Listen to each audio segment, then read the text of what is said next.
Hola, ¿qué tal? Dios te bendiga. Este es tu programa Pan de Vida y esperamos que la palabra que hoy vamos a compartir pueda bendecir y pueda edificar tu vida. Hemos estado hablando acerca de la temática de una generación de conquista y lo estamos relacionando al hecho de conquistar las promesas de Dios, de desarrollar una vida de fe, y esa vida de fe debe venir como resultado de haber escuchado al Señor. Porque la fe es un elemento que lo pueden tener personas que buscan a Dios y lo pueden tener personas que no buscan a Dios. La fe es un elemento que lo pueden tener personas que no tienen temor de Dios, y la fe es un elemento que puede venir como resultado de creer en Dios y escucharle. Hay fe natural y hay fe que proviene como resultado de despertar espiritualmente y escuchar al Señor. La fe natural la tiene una persona que decide poner una empresa y cree que le va a ir bien, aunque él no tenga temor de Dios. Y como no tiene temor de Dios, hace las cosas mal, hace las cosas chuecas, hace las cosas de manera incorrecta, y de pronto algunas cosas le salen bien porque se está moviendo en el ámbito de la fe, aunque no conozca al Señor. Pero todos aquellos que queremos agradar a Dios, todos aquellos que queremos hacer las cosas correctamente, todos aquellos que buscamos a Dios con sinceridad de corazón, es muy importante que nosotros prestemos atención al Señor. Porque la fe, en este caso, debe ser el resultado de escuchar a Dios. La Biblia dice la Biblia que la fe viene por el oír y el oír por la palabra de Dios. Es decir, es mi respuesta a la atención que pongo a lo que Dios habla a mi vida, a lo que Dios habla a mi espíritu. Y la Escritura está llena de promesas. La Escritura está llena de cosas que Dios quiere hacer en tu vida, en tu matrimonio, en tu familia y en tus generaciones. Y cuando nosotros despertamos a la fe, escuchamos con atención al Señor, no importa si hay un desierto enfrente, no importa si hay un gigante, no importa las circunstancias que estén ocurriendo. Si Dios te dijo que va a ocurrir, ten por seguro que si tú lo crees, lo vas a ver en el nombre del Señor. ¿Alguien dice amén? Y hablando en este sentido de una generación de cobertura, de conquista, yo quiero hablarte esta mañana que es importante que si nosotros estamos creyéndole a Dios por nuestro Canaán, por las promesas que Él tiene para cada uno de nosotros, nosotros debemos comprender la importancia de permanecer en cobertura. Permanecer en cobertura. Diga conmigo, debo permanecer en cobertura. ¿Qué significa permanecer en cobertura? Significa que si yo estoy creyendo en Jesús, yo debo permanecer en Jesús. Significa que si yo le creí al Señor por el perdón de mis pecados, para alcanzar las promesas de Dios para mí, yo necesito permanecer en Jesús. Juan capítulo 15 dice que separados de Él, nada podremos hacer.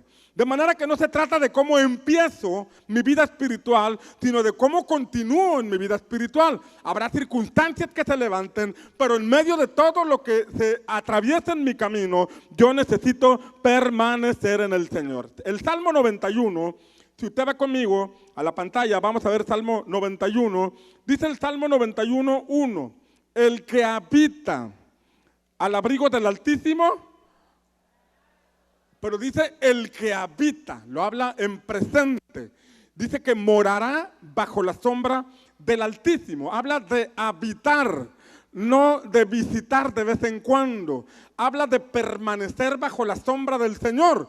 Déjame decirte que Dios no necesariamente habita en este auditorio.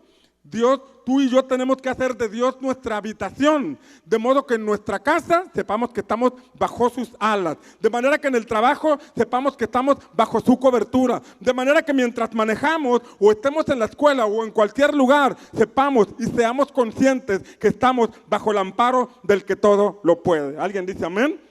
Pero dice que el que habita al abrigo del Altísimo morará. O sea que si yo habito hoy, seguiré morando bajo la sombra del que todo lo puede. Habla de que hay circunstancias que se pueden levantar más adelante. Habla de situaciones, por ejemplo, dice que no tendrás temor del lazo del cazador.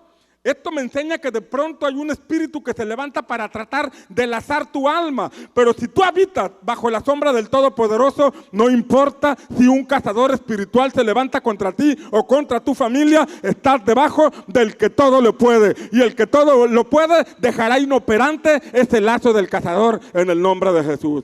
Habla de que no tendrás temor de terror nocturno. Y no se refiere precisamente a que tu suegra te visite en casa, sino que habla de circunstancias que de pronto, terror nocturno tiene que ver con visiones nocturnas que de pronto quieren venir a ponerte temor, que quieren venir a intimidarte, pero no importa si se aparece la bruja del 71, no importa si se aparecen demonios a tratar de intimidarte, tú estás bajo la sombra del Todopoderoso y puedes dormir tranquilamente y se cumple en ti el salmo que dice: en paz me acostaré y así mismo dormiré, porque solo tú me haces vivir confiado. ¿Alguien dice amén? Pero este pasaje nos habla de que tenemos que habitar bajo la sombra del Todopoderoso. No habla de visitar de vez en cuando, sino que nosotros debemos permanecer bajo la cobertura de nuestro Señor. Y hay una clave para que todo esto ocurra. Dice el versículo 14, Salmo 91, 14 al 16, dice que esa serie de bendiciones y de cobertura pueden estar sobre una persona. Dice el versículo 14, porque en mí ha puesto su amor, dice el Señor. Porque en mí ha puesto su amor, yo entonces lo libraré, lo exaltaré porque ha conocido mi nombre. Me invocará y yo le responderé. Yo estaré con él en la angustia, lo rescataré y lo honraré, lo saciaré de larga vida y le haré ver mi salvación. Eso es lo que dice este pasaje, que podemos en ocasiones atravesar circunstancias difíciles, pero esas circunstancias difíciles solamente provocarán una mayor manifestación de la gloria de Dios sobre nosotros. En medio del desierto, en medio de la adversidad, en medio de la necesidad, tú puedes saltar de gozo y gritar con alegría porque sabes que Dios está contigo. ¿Alguien lo cree? Pero aquí dice dos cosas claves. Dice: por cuanto en mí ha puesto su amor. Habla de que necesitamos poner nuestro amor en el Señor. ¿Sabe que cuando nosotros venimos al Señor y experimentamos salvación, hay una paz indescriptible que entra en nuestra vida? Hay un gozo indescriptible que entra en nuestro corazón. Es conocido como el primer amor. Es cuando hasta tu suegra la abrazas y la besas y estás contento con todo mundo. Es cuando hasta el perro de tu casa se da cuenta que algo pasó en ti, porque ya no llegas pateándolo. Ahora el perro sale a recibirte moviendo la colita porque ve que llegas de una manera diferente, porque el Señor te ha tocado y andas en tu primer amor. ¿Alguien dice amén?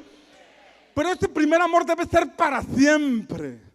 Una cosa que el Señor le dijo a la iglesia y que vemos en Apocalipsis, un reclamo que el Señor les hizo fue: has dejado tu primer amor. Que nunca se nos olvide que un día el Señor perdonó nuestros pecados. Que nunca se nos olvide que un día el Señor nos sacó del lodo cenagoso. Que nunca se nos olvide que un día el Señor extendió su mano y nos sacó de esas adicciones, nos sacó de ese pozo oscuro y ha puesto nuestros pies sobre la peña. El mismo que nos amó debe estar a nuestro lado desde ahora y para siempre. ¿Alguien dice amén? Porque la Biblia dice que a los que aman a Dios, todas las cosas les ayudan a bien. Aún en tus errores, si tú te mantienes amando a Dios, Él va a encauzar todo para bien, por cuanto tú le amas. ¿Alguien dice amén? Dice que necesitamos poner nuestro amor en Él. Pero la segunda cosa que dice ahí, dice: por cuanto ha conocido mi nombre. ¿Qué significa conocer el nombre del Señor? Una cosa es saber el nombre del Señor, pero otra cosa es conocer el nombre del Señor. Y en el contexto del Salmo 91, dice que el que habita al abrigo del Altísimo morará bajo la sombra del Omnipotente, del que todo lo puede. Déjame decirte algo, usted y yo podemos tener una doctrina de Dios. Usted y yo podemos saber que en la Biblia aparece como Jehová de los ejércitos. Usted y yo podemos saber que Jesús es el Salvador. Usted y yo podemos saber que Jesús es el sanador. La Biblia dice que el nombre de Jesús es sobre todo nombre. En el Antiguo Testamento vemos manifestaciones de Dios. Dios se manifiesta, por ejemplo, el Salmo 23 dice: Jehová es mi pastor. Y ahí dice: Jehová Roy, Él es mi pastor. Él se manifiesta como nuestro pastor y nos lleva por aguas refrescantes, nos lleva por pastos verdes. Y aunque andemos en valle de sombra o de muerte, no temeremos, porque Él está con nosotros. Su vara y su callado infundirán aliento. ¿Cómo podemos conocer a Dios como nuestro pastor? Cuando estás en momentos difíciles, cuando estás en momentos oscuros. Sabes que tu pastor viene contigo, sabes que Dios viene a tu lado, viene con una vara para infundirte aliento. Pero Pero la vara no es para pegarte a ti. La vara es para pegarle a esos depredadores que quieren levantarse contra ti. Tú caminas como una oveja confiada porque sabes que hay un pastor que te protege y que nunca te va a soltar. Y ese es nuestro Padre celestial. ¿Alguien dice amén? Pero eso más que memorizar el Salmo 23, porque podemos saber el Salmo 23, pero como podemos conocer a Dios como nuestro pastor, cuando en momentos difíciles vemos su mano actuando a nuestro favor. Hay algunos aquí que van a ver la mano del Señor intervenir con poder. Parece que estás en un camino oscuro, parece que no hay visión, parece que todos se han levantado contra ti, pero tú vas a conocer el nombre de tu Señor, de nuestro Señor. Lo vas a conocer como pastor, interviniendo para darte libertad de tus opresores. Alguien tiene que decir amén. El Señor se manifestaba también como Jehová Jireh. Estamos hablando de la sombra del Omnipotente, bajo la sombra del Todopoderoso. Y conocer el nombre del Señor es saber que Él se manifiesta de diferentes formas. El mismo Dios, pero manifestándose de diferentes formas. La Biblia dice que Abraham subió a una montaña para ofrecer a su hijo Isaac. Y él dijo, vamos al monte y en ese lugar Dios proveerá. Y justo cuando iba a sacrificar a su hijo, él vio a un ángel que le dijo, no extiendas tu mano para sacrificar a tu hijo, porque ahora sabemos que tú temes a Dios. Y en ese momento él volteó y vio un carnero enredado en un zarzal, y él dijo, aquí se manifestó Jehová Jireh. Jehová es mi proveedor. Hay ocasiones que tú y yo tenemos necesidad, hay ocasiones en que pasamos crisis financiera, pero en esos momentos es una buena oportunidad, no solamente para saber del nombre del Señor, sino para conocer que aquel que todo lo puede, no solamente me salva, no solamente me cuida, sino que también abre las ventanas de los cielos y envía bendición sobreabundante sobre nuestra vida, porque Él es el dueño de la plata y el oro, y ese dueño de la plata y el oro es el Dios Todopoderoso, que también es nuestro Padre Celestial. Alguien dele un aplauso fuerte al Señor.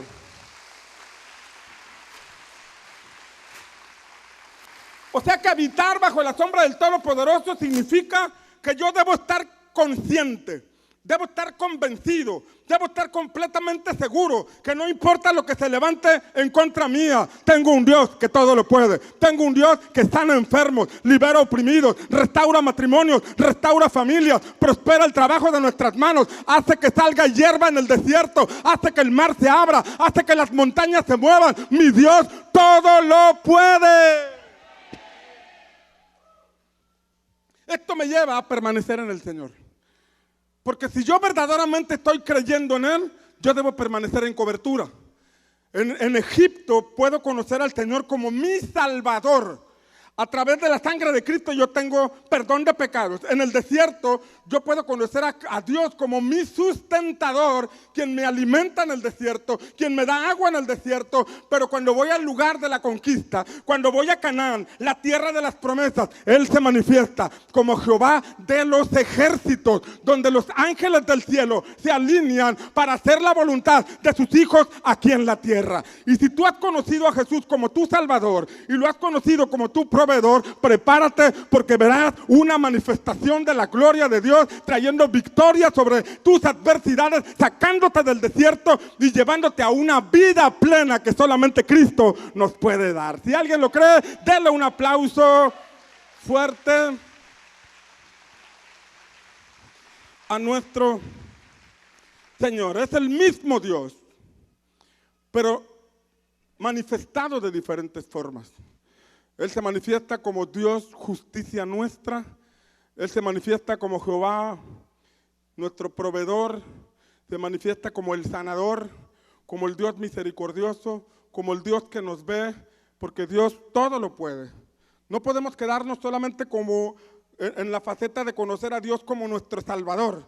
Él sí nos salva, pero también Él desea transformarnos. Y en ese proceso de transformación, de pronto se levantan circunstancias que van a hacer brotar de acá adentro algunas cosas que en ocasiones no hemos identificado.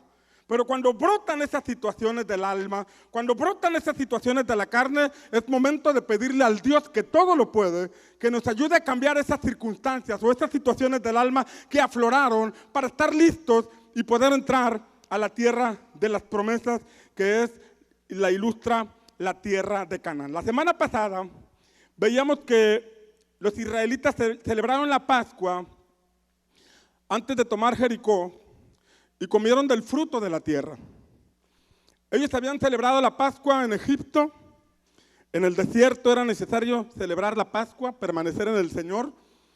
Pero antes de entrar a la tierra de la conquista, ellos debieron celebrar la Pascua. De manera que Cristo estuvo presente a través de ese cordero en la salida de Egipto.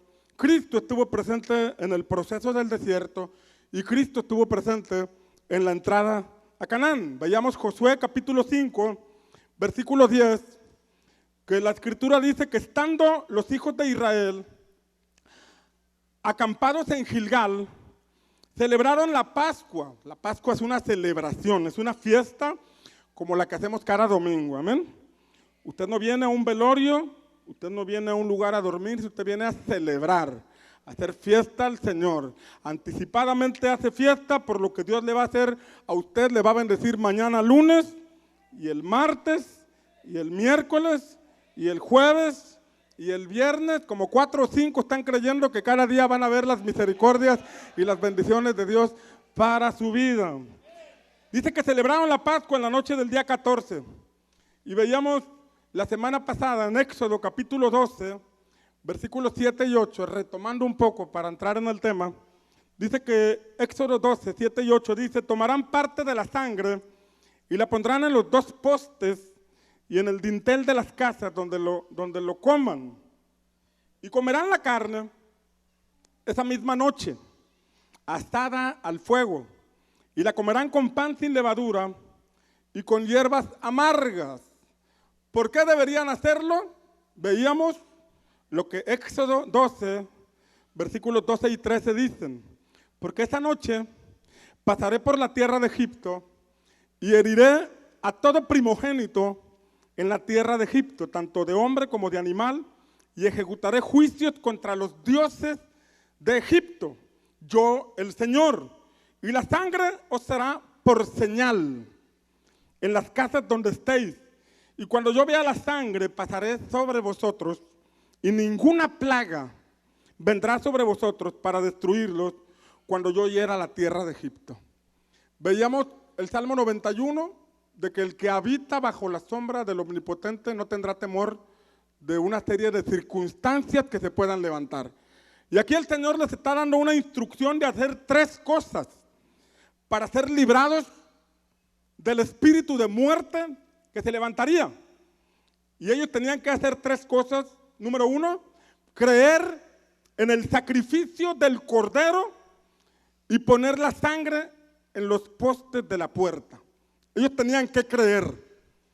Cuando el espíritu de muerte empezara a azotar ese lugar y por allá se escucharan los llantos de algunas familias donde un hijo había muerto, ellos tenían que creer que haber obedecido a Dios, sacrificando el cordero y poniendo la sangre sobre la puerta, los libraría del espíritu de muerte. Pero ellos tenían que creer. Diga conmigo: yo debo creer. Levante su mano derecha y diga: yo debo creer en el poder de la sangre de Cristo. Número 2, ellos tenían que comerse el cordero. Esa es la instrucción que aparece en Éxodo capítulo 12. Además de sacrificar el cordero y poner la sangre, ellos deberían comerse el cordero. ¿A cuánto les gusta el cordero? Número 3, permanecer en casa. 3 cosas. De estas 3 cosas les quiero hablar el día de hoy. Número 1, creer en el sacrificio de Jesús. Número 2, comer ese sacrificio, que significa alimentarnos de su palabra. Y número 3, permanecer dentro de la casa. Si ellos se salían de la casa, o si ellos no comían el cordero, o si ellos dejaban de creer en el poder de la sangre, ellos estarían expuestos a que el espíritu de muerte les afectara. Esto nos habla hoy en día de que si queremos ser una generación de pacto, una generación de conquista, una generación que permanece hasta alcanzar las promesas de Dios para nuestra vida, necesitamos seguir creyendo en Jesús. No importa lo que se levante en contra tuya. Cuando tú aceptas a Jesús, no significa que ya no habrá problemas. Cuando tú aceptas a Jesús, no significa que ya no habrá dificultades. Cuando tú aceptas a Jesús, no significa que no habrá momentos difíciles. A veces esos momentos difíciles o esas circunstancias adversas ya están, pero no nos damos cuenta. Porque nos la pasamos borrachos o drogados y queremos olvidar ese problema. O porque no somos tan conscientes de lo que está ocurriendo. O en ocasiones porque esperamos que al venir a Jesús, de manera automática los problemas desaparezcan. Y dile al que está a tu lado, pero esto así no funciona. Porque recibir a Jesús no significa que ya no vaya a haber problemas. Recibir a Jesús no significa que ya no vaya a haber adversidades. Recibir a Jesús no significa que no vaya a haber situaciones extremas que tengas que enfrentar. Pero yo te recuerdo lo que Mateo 28 dice. Jesús dijo, he aquí yo estoy con vosotros todos los días hasta el fin del mundo. No importa quién se levanta en contra tuya, Jesús sigue estando contigo. Él tiene el poder, así como venció la muerte, así como derrotó al imperio del diablo y se levantó con poder. Ese que venció al diablo está contigo y está conmigo, y tenemos que seguir creyendo que su mano de poder no se ha acortado. Entre más grande sea tu problema, mayor será la manifestación del poder de Dios que vendrá sobre tu vida. Alguien tiene que creer que esta semana va a haber el poder de Dios. Alguien tiene que declarar y ponerse de pie y decir, esta semana voy a ver la victoria. Esta semana se me abre una puerta. Esta semana voy a ver el poder de Dios en acción. Amén. En ocasiones parece que las circunstancias que vivimos nos van a fulminar. En ocasiones parece que la prueba que estás pasando nadie la comprende porque nadie la ha vivido. En ocasiones parece que lo que estamos viviendo ya no tiene escapatoria, ya no tiene salida. Pero déjame recordarte lo que el Salmo 91 dice, que el que habita el abrigo del que todo lo puede. Tal vez estás viviendo un problema que nunca habías vivido. Si estás viviendo un problema que nunca habías vivido, vas a ver a Dios como nunca lo habías visto. Vas a ver el poder de Dios como nunca te habías imaginado. Porque estás enfrentando un camino nuevo. Estás atravesando un desierto. Estás viendo gigantes que nunca habías visto. Pero vas a ver de igual forma a un Dios en acción como nunca lo habías visto. Amén. ¿Alguien lo cree? ¿Alguien cree que lo va a ver esta semana? ¿Alguien cree que va a haber la manifestación del poder de Dios en su vida? Si tú lo crees, lo vas a ver. Si tú lo crees, lo vas a testificar. Si tú lo crees, lo vas a celebrar. Entonces, número 1, creer. Diga conmigo, creer. Creímos para salvación. Tenemos que creer en el desierto. Tenemos que creer que Él no nos va a soltar. Tenemos que creer que Él va a ser fiel y estará con nosotros. Y tenemos que creer que Él nos va a introducir en Canaán, la tierra del propósito. Pero la segunda cosa que vimos en Éxodo es que ellos tenían que comer el cordero. Diga conmigo, comer el cordero. Y ese cordero es figura de Cristo. Ese cordero no era Cristo. Es una figura de Cristo.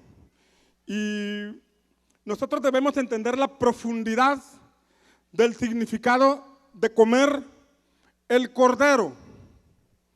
Porque déjeme decirle algo. Nos convertimos en lo que comemos. Aquí veo a algunos que comen mucha hamburguesa. Nos convertimos en lo que comemos. Por ejemplo, la Biblia habla de la cena del Señor. Y la cena del Señor nos muestra dos elementos, el pan y el vino.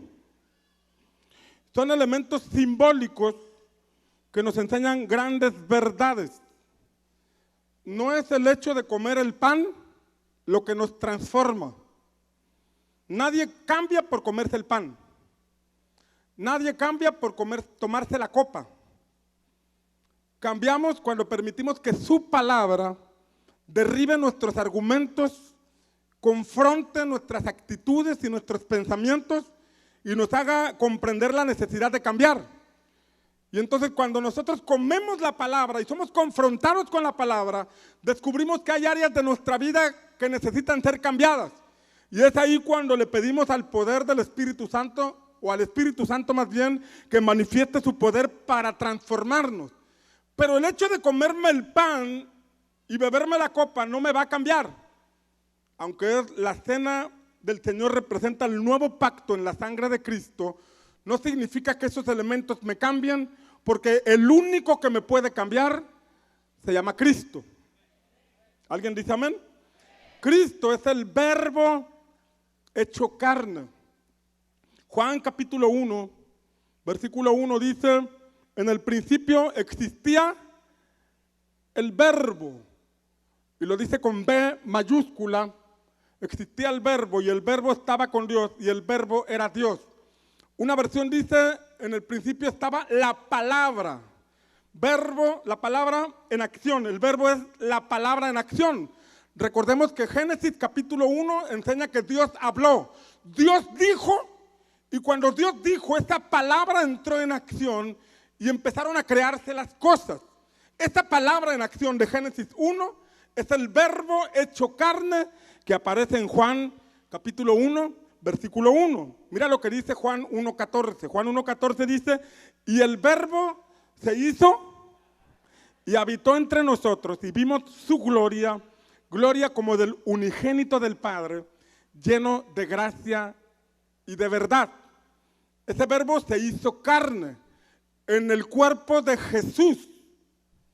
El Espíritu Santo vino sobre María y engendró de manera milagrosa al Hijo de Dios en el vientre de María.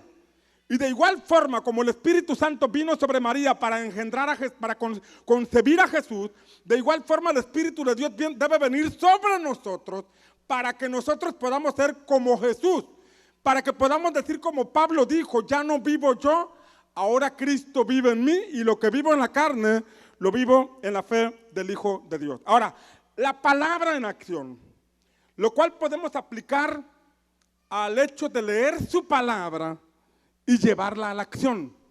Cuando usted y yo leemos su palabra y la llevamos a la acción, estamos dando evidencia de estar siguiendo el ejemplo de Cristo.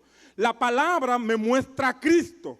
La palabra me revela a Cristo y cuando yo me alimento de su palabra, tarde o temprano me convierto en lo que la palabra de Dios me muestra. Si Cristo es el Hijo perfecto de Dios, si Cristo es mostrado como aquel que complace al Padre y yo deseo complacer al Padre, yo debo alimentarme de la palabra para entonces reflejar a Cristo, que el cielo se abra y así como el Padre dijo de Jesús, tú eres mi Hijo amado y en ti tengo mi complacencia, de igual forma se abra sobre mi vida y el Padre diga de mí, este prietito me alegra el corazón, este prietito me complace, vamos a bendecirlo, vamos a prosperarlo, vamos a cuidarlo, porque nos estamos agradando en este prietito. ¿Alguien dice amén? ¿Hay un prietito aquí que diga amén? Entonces, los israelitas iban a Canaán, el lugar que ilustra el propósito perfecto de Dios para ellos. Pero para llegar a Canaán, ellos deberían tener la estatura de los hijos obedientes que reflejan a Cristo. Ellos deberían tener la estatura del hijo perfecto, del varón perfecto que es Cristo Jesús. Por gracia somos salvos. Este es un regalo maravilloso de Dios. Pero la salvación no es un evento de transformación. La salvación es un evento donde el Señor nos saca del lodo cenagoso, nos quita las vendas espirituales y nos permite tener una nueva vida. Pero esta nueva vida debe iniciar un proceso de transformación para llegar a la estatura de Cristo. Yo no puedo llegar a la estatura de Cristo si no me alimento de su palabra. Porque recuerde, nos convertimos en lo que comemos. ¿Nos convertimos en qué?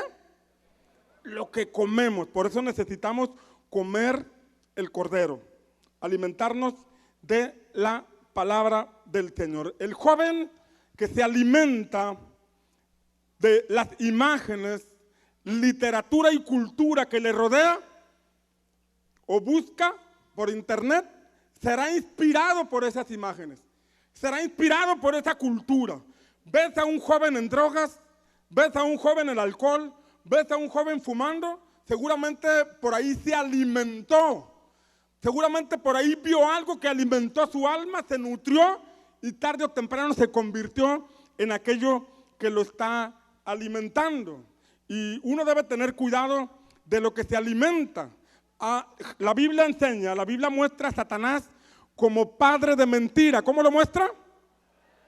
Entonces, el padre de mentira siempre mostrará enseñanzas erróneas, enseñanzas equivocadas, y uno debe tener cuidado de lo que se alimenta. Por ejemplo, ahorita usted y yo podemos ver en internet mucho de lo que se conoce como fake news, o sea, mentiras, noticias mentirosas, noticias que dolosamente alguien transmite, donde hay verdades a medias o donde hay mentiras.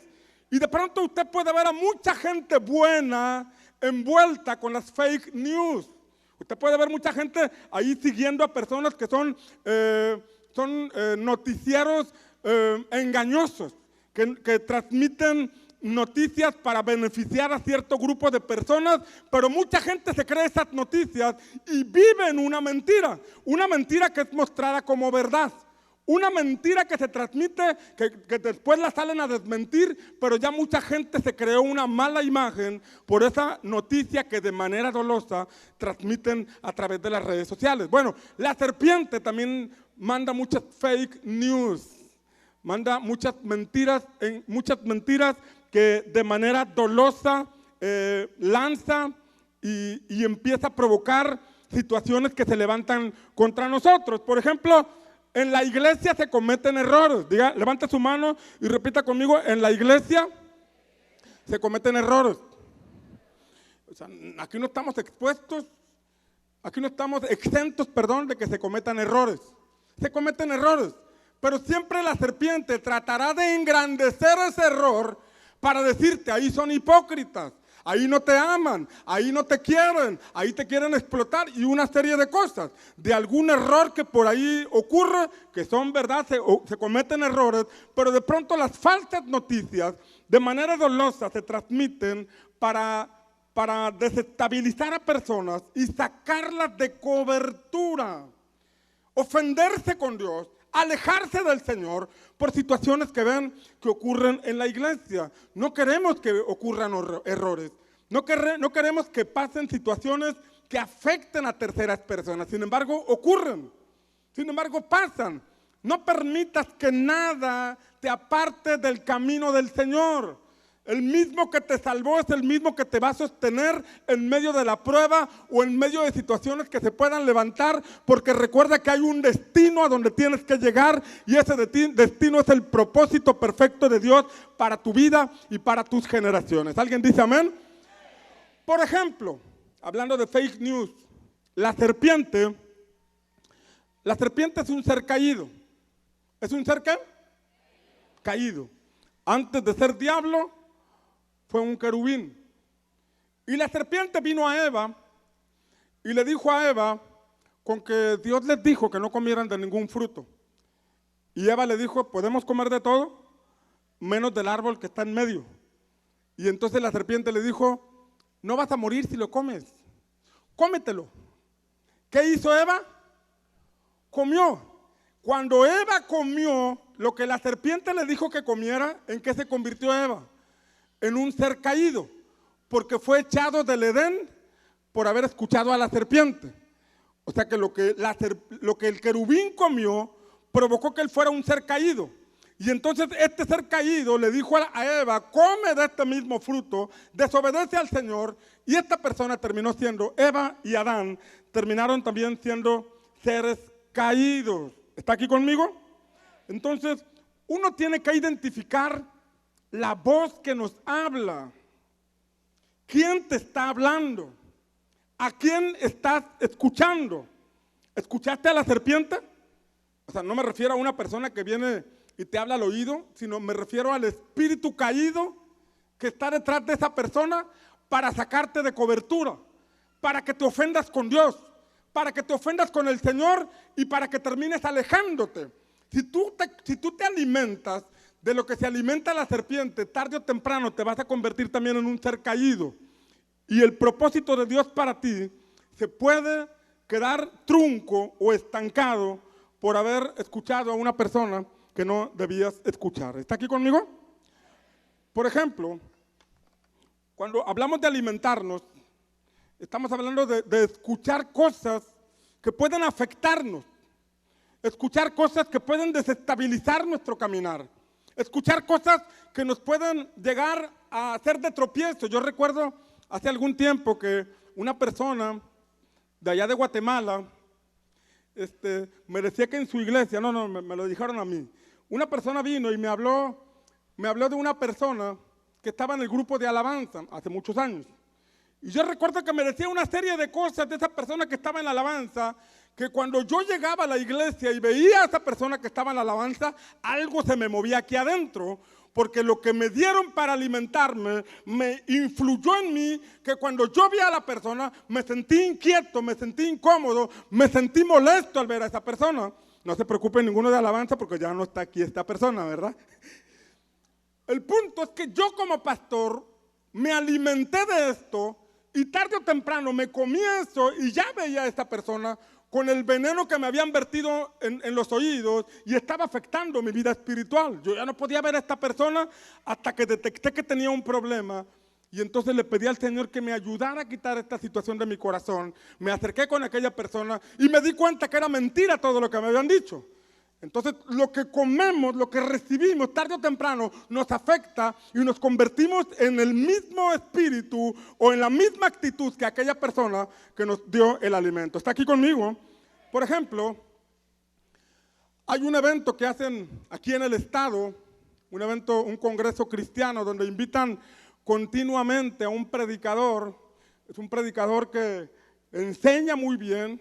Es un predicador que comparte muy bien, es un predicador que tiene una iglesia floreciente y me invitan seguido a ir a ese evento para alimentarme, pero como yo sé que este predicador ha hablado mal de mi pastor, porque yo escuché que habló mal de mi pastor, aunque él es un buen predicador, yo no voy y me siento ahí, porque yo sé que de alguna forma él va a tratar de influir para que yo me enemiste con mi pastor. Ese hombre puede ser un buen predicador, puede ser un buen ejemplo, ese hombre puede ser pastor y tener una buena iglesia. Yo no tengo nada contra él, pero el hecho de que él hable de mi pastor, provoca que yo no me pare en ese lugar, porque yo digo, yo no me siento a comer con esta persona. Porque lo que espiritualmente se mueva a través de él puede afectar mi vida. No sé si me estoy explicando. Mi pastor es un pastor de avivamiento. Y este hombre que comenzó a hablar de mi pastor de pronto se apagó. Si yo como lo que él me ofrece, tarde o temprano me voy a apagar. Mejor sigo alimentándome, donde sé que hay palabra que me edifica. Cierro mis ojos sin juzgar a la gente, pero cuido lo que entra a mi espíritu, porque si no tarde o temprano me puede afectar. ¿Sí me estoy explicando? Dígale al que está a su lado, debe cuidar tus oídos. Sacúdelo un poquito y dile, debes cuidar tus oídos. Mira lo que dice Proverbios 23, porque tenemos que elegir bien nuestro alimento. Proverbios 23, versículos 6 y 7, dice, no comas el pan del egoísta. ¿El pan de quién? O sea, no te alimentes del egoísta, ni desees sus manjares. Pues como piensa dentro de ti, así es. Él te dice, come y bebe, pero su corazón no está contigo. O sea, está diciendo, ten cuidado de quién te alimenta. Como la persona que viene y te dice, mira, yo no quiero parecer chismoso, ¿verdad?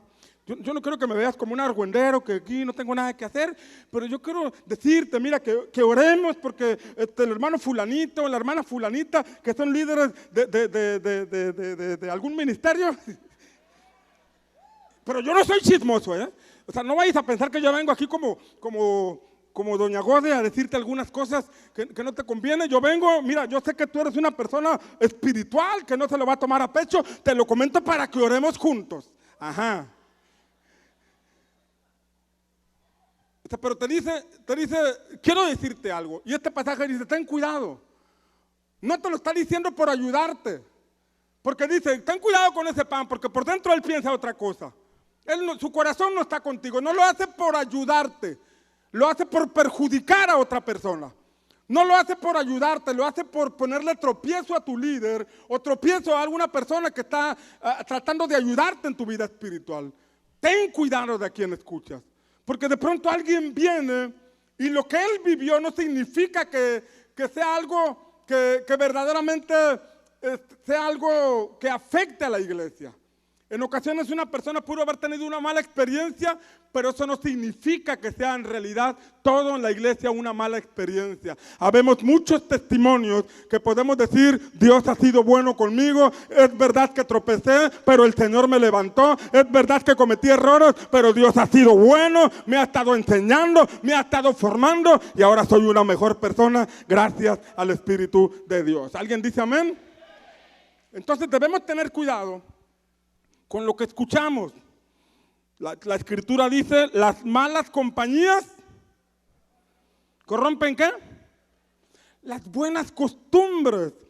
Si tú vas a un lugar donde las palabras no te edifican, si te hablan mal de otros hermanos, si te hablan mal de otros sembradores, si te hablan mal de cualquier otra persona, este lugar no te edifica. Tarde o temprano lo que comes te va a afectar y tus conductas se verán reflejadas en tu caminar espiritual. Te quedarás a medias y no podrás llegar a tu destino. Por eso hoy en el nombre de Jesús vengo a derribar todo pensamiento que hayan puesto en tu mente, a quitarte toda venda que hayan puesto en tu alma y a decirte que tu mirada debe estar en el Señor. Perteneces a una familia espiritual que no es perfecta, pero tienes a un Dios perfecto que va a cumplir su perfecta voluntad en tu vida y en tus generaciones en el nombre de Jesús. Alguien tiene que decir amén. ¿Alguien lo cree? Por eso veíamos que Mefiboset, en la condición en que estaba viviendo en Lodebar. Hablábamos 2 semanas atrás que Mefiboset estaba en Lodebar. Y en Lodebar él adquirió un pensamiento de soy un perro muerto. ¿Recuerdan la expresión que dijo Mefiboset?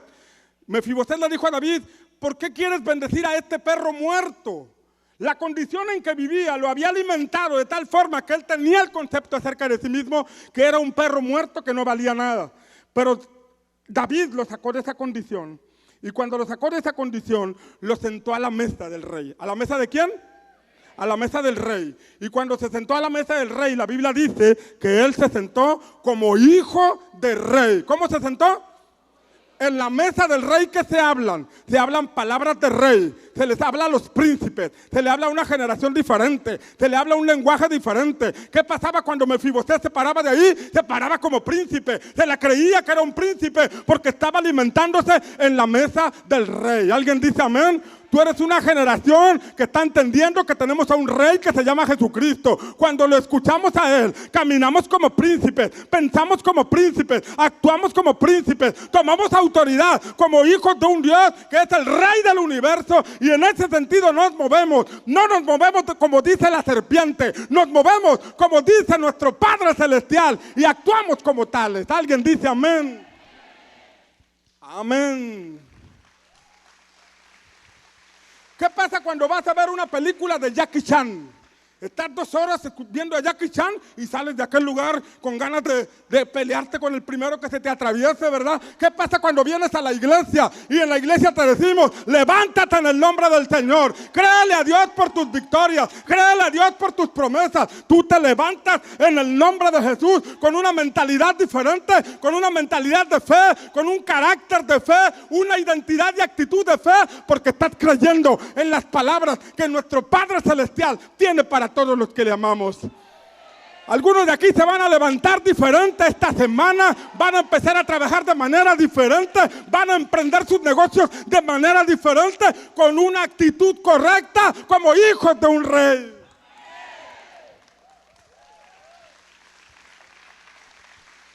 ¿Alguien dice amén? Escuche, la Biblia habla de un Daniel. Y dice la Biblia que el rey de Babilonia mandó traer los príncipes. Mire cómo Babilonia trabaja. Babilonia eligió príncipes, o sea, hijos de reyes, jóvenes con potencial de rey para adoctrinarlos. Eligió príncipes o líderes, gobernaría las naciones. Y dice la Escritura en Daniel capítulo 1 que trajo a estos príncipes e hizo 3 cosas con ellos. La primera, la instrucción fue que les enseñaran las ciencias y las lenguas de los caldeos. Los metieron a la Universidad de Babilonia. La segunda cosa es que les cambiaron el nombre. Se llamaba Daniel, Misael, Azarías, y se me va el nombre del cuarto, y se los cambiaron por nombres de dioses paganos. La tercera cosa es que les asignaron parte de la comida del rey. La comida del rey, estamos hablando de que lo que te alimenta te convierte o te transforma. Y hubo 2 cosas a las que Daniel no se opuso. La primera, él no se opuso a aprender las ciencias y las lenguas de Babilonia. Quizás la ciencia y las lenguas de Babilonia, había influencia de Babilonia, pero él tenía identidad con el reino de los cielos. Voy a la universidad, pero nada de la universidad me va a robar la identidad. Nada del estudio ateo, filosófico, de lo que me metan, nada me va a engañar porque yo tengo identidad con Dios. Por eso él no se negó a estudiar. La segunda cosa a la que no se negó fue que le cambiaran el nombre. Le cambiaron el nombre. Daniel pudo haber dicho, díganme como quieran, pero yo por dentro soy Daniel. Díganme como quieran, pero yo por dentro sé quién soy. Ponme el apodo que quieras, dime como quieras, pero yo por dentro sé que tengo un padre, soy hijo y tengo identidad, tengo un vínculo perfecto con mi Padre Celestial. A lo que sí se negó fue a comer del alimento del rey. Y eso tiene un significado profundo, porque te repito, nos convertimos en lo que comemos. Y no se trataba del pollo, del puerco, de la carne asada, ni del chuletón, ni del tibón, ni del ribeye, ni del guacamole, ni de los frijoles charros. No se trataba tampoco de las tortillas de queso. No se trataba de los frijolitos acá refritos que los comes con un tostopo. No se trataba del cabrito asado. No se trataba de eso, ¿verdad? Se trataba de algo más profundo.